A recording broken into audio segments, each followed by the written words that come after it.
Hello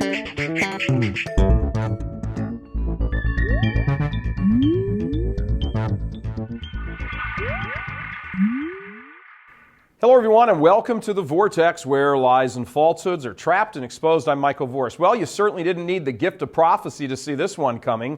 Despite the uproar over Obama's command that Catholic institutions pay for birth control, his long-term gamble is well calculated.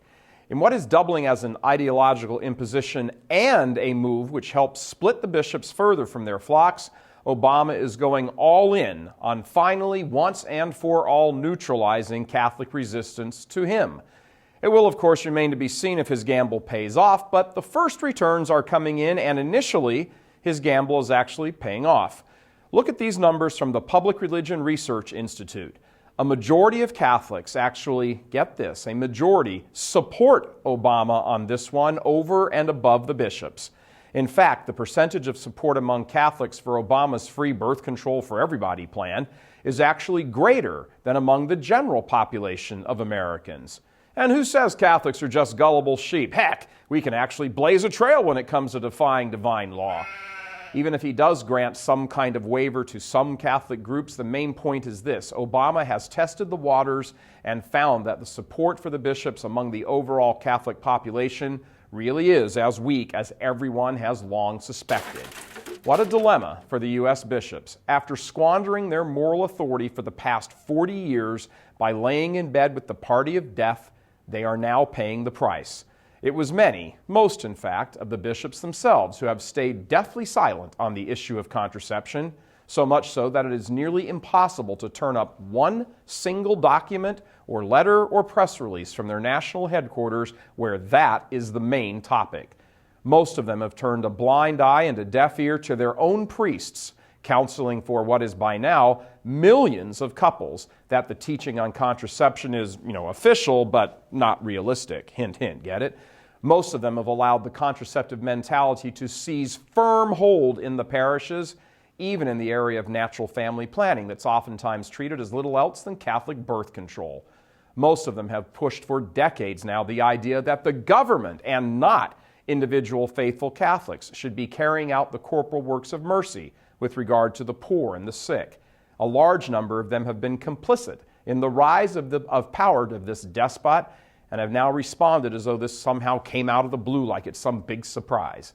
What we see unfolding before us is the consequence of 40-plus years of naivete and political alliance with Caesar on the part of the American hierarchy.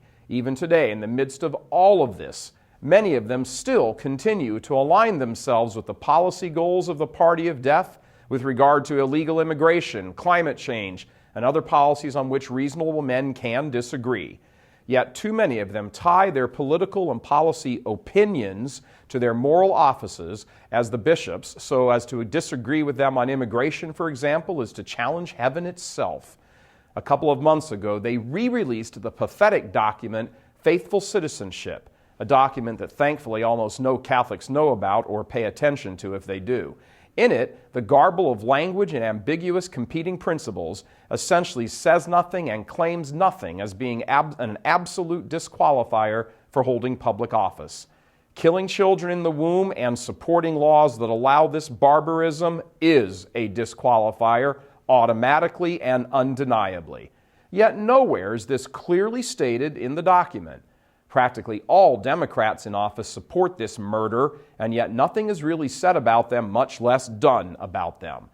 The National Bishop's Office publishes watered-down, ambiguous pamphlets about voting for who your conscience says you should vote for, but never gets down to the nuts and bolts about how a good conscience should be formed in the first place. Here's what needs to happen, and the example is blessed Pope John Paul II himself. An apology, a great, big, nationally televised, much publicized apology. Hell itself has been allowed to run rampant in the church for the past half-century.